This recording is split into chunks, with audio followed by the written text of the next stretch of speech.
నమస్తే. కవిత arrest వ్యవహారంతో BRS పార్టీలో ఒక్కసారిగా సైలెంట్ మోడ్ అనేది ఏర్పడింది. ప్రధానంగా ఎక్కడ చూసినా గులాబీ పార్టీలో ఒక రకమైనటువంటి చర్చ జరుగుతుంది. ఏంటి పరిస్థితి, వాట్ నెక్స్ట్ అనేది చాలా కీలకంగా మారినటువంటి పరిణామం. ఎవరు కూడా ఊహించలే. 19వ తారీఖున సుప్రీంకోర్టు జడ్జిమెంట్ ఇస్తుంది కదా, దానికి సంబంధించి చూడొచ్చులే అనుకున్నారు. సో ఇలాంటి సందర్భంలో ఈడీ అధికారులు, ఐటీ అధికారులు రావటం, ఈడీ అధికారులతో పాటు ఐటీ అధికారులు వచ్చి కవిత నివాసంలో కొన్ని విలువైనటువంటి డాక్యుమెంట్స్ స్వాధీనపరచుకోవడం, ఫోన్లను కూడా సీజ్ చేయటం. ఇప్పుడు దీని మీద చాలా భిన్నమైనటువంటి చర్చ జరుగుతుంది. చాలా ఇబ్బందులకు గురయ్యారు, ఇప్పట్లో కవితకు బెయిల్ వచ్చే అవకాశం లేదు అనేది. ఇదిలో ఉంటే గులాబీ పార్టీలో సీనియర్ నాయకులు, ముఖ్యంగా కవితకు సంబంధించినటువంటి కుటుంబ సభ్యులు, తండ్రి కేసీఆర్, సోదరుడు కేటీఆర్, ఇంకా హరీష్ రావు, వీళ్ళంతా మామూలు. దీనికి సంబంధించి ఒక చర్చ జరుగుతుంది.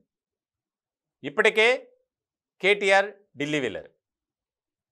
ఇలాంటి సందర్భంలో చాలా కీలకమైనటువంటి ముఖ్యమైనటువంటి అడ్వకేట్స్, సుప్రీంకోర్టులో ఎంతో సీనియర్స్గా ఉన్నటువంటి వారితో మంతనాలు జరుగుతున్నాయి. ఈ కేసు నుంచి తప్పించుకోవటం ఎలా? ఎందుకంటే ఎన్ఫోర్స్మెంట్ డైరెక్టరేట్ నమోదు చేసినటువంటి prevention of money laundering act ఏదైతే ఉందో దానికి సంబంధించి బెయిల్ రావటం చాలా అరుదు. ఇలాంటి సందర్భంలో ఈడీ కూడా కస్టడీ కోరుతూ వేసినటువంటి పిటిషన్లో చాలా అంశాలని ప్రస్తావించారు. సౌత్ గ్రూప్లో కింగ్ పిన్గా వ్యవహరించారు కవిత. ఇలాంటి సందర్భంలో బెయిల్ ఇస్తే సాక్ష్యాధారులను ప్రభావితం చేస్తారు ఖచ్చితంగా అని.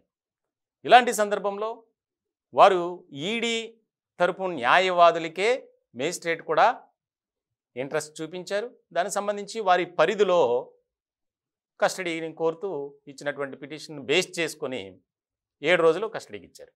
ఇలాంటి సందర్భంలో గులాబీ పార్టీలో అంతర్మదనం, ఒక రకంగా గందరగోళం, అనిశ్చితి ఏర్పడింది. ఏ రకంగా వెళ్తారు? ఎందుకంటే త్వరలో పార్లమెంట్ ఎన్నికలు జరగబోతున్నాయి. ఎలా అయినా సరే ఇప్పటి వరకు తన కుమార్తెను కాపాడుకోగలిగారు కేసీఆర్. ఇప్పుడు చాలా కష్టం. ఏ రకమైనటువంటి పాచిక వేసినా పారదు అనేది రాజకీయ వర్గాల్లో, అలాగే గులాబీ పార్టీలోనే ఎక్కువగా వినిపిస్తుంది. దానికి ప్రధానమైనటువంటి కారణం ఏంటంటే ఆయన అప్పట్లో ముఖ్యమంత్రిగా ఉన్నారు కాబట్టి ఆయన జోలికి అంతగా రారు. పైగా దేశ రాజకీయాల్లో కాస్త చక్రం తిప్పగలిగినటువంటి వ్యక్తి కేసీఆర్. ఇలాంటి సందర్భంలో అరెస్ట్ అనేది హఠాత్ పరిణామం కిందే మనం చూడాలి.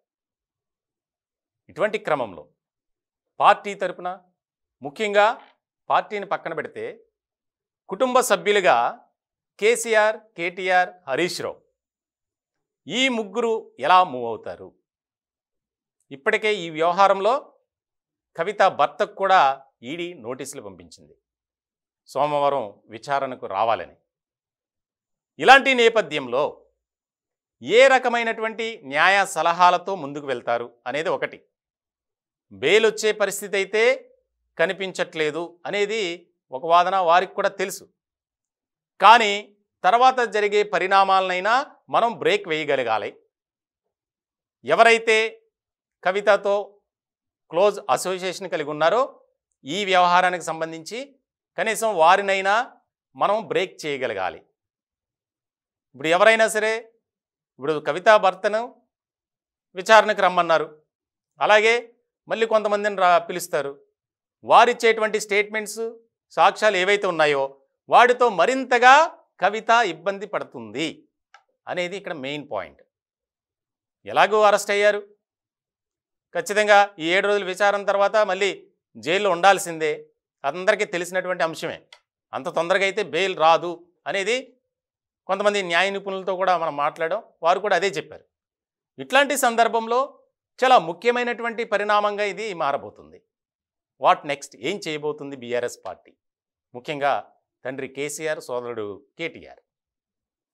ఇలాంటి క్రమంలో ఢిల్లీలో మకాం వేసినటువంటి కేటీఆర్ ఆయనకున్నటువంటి పరిచయాలతో ఎక్కువగా ఆయన కూడా ఢిల్లీ రాజకీయాల్లో ఒక రకమైనటువంటి ఐకాన్గానే ఉన్నారు కాబట్టి మరి ఏ విధంగా ముందుకు వెళ్తారు, తర్వాత జరిగే పరిణామాలు, ముఖ్యంగా దానికి ఎట్లా చెక్ పెడతారు, బ్రేక్ వేయగలుగుతారు అనేది ఆసక్తికరంగా మారినటువంటి అంశం.